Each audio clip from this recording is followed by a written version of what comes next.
ఇప్పుడు చూసుకున్నట్టయితే కాంగ్రెస్ వచ్చే ముందు నుంచి కూడా ఆ కవిత అరెస్ట్ అంటే లిక్కర్ కేసులో కవిత గారి అరెస్ట్, తర్వాత ఈ కార్ రేస్ అని చెప్పేసి కేటీఆర్ గారి అరెస్ట్, ఇప్పుడు హరీష్ రావు గారికి టార్గెట్ చేశారు.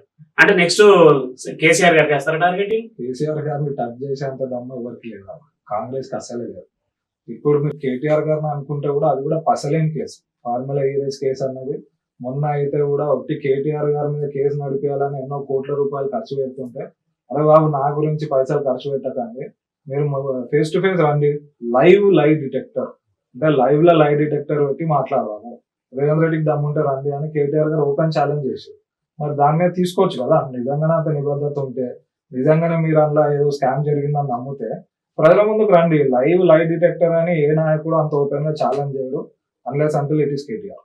అందులో తప్పు చేయలేదు అని ఆయనకు అంత నమ్మకం ఉంది, అంత వాస్తవం ఉంది కాబట్టి ఆయన ఓపెన్ గా ఛాలెంజ్ చేసిండు. బట్ అది యాక్సెప్ట్ చేయాలి కదా. అంటే ఇప్పుడు హైడ్రా విషయానికి వచ్చి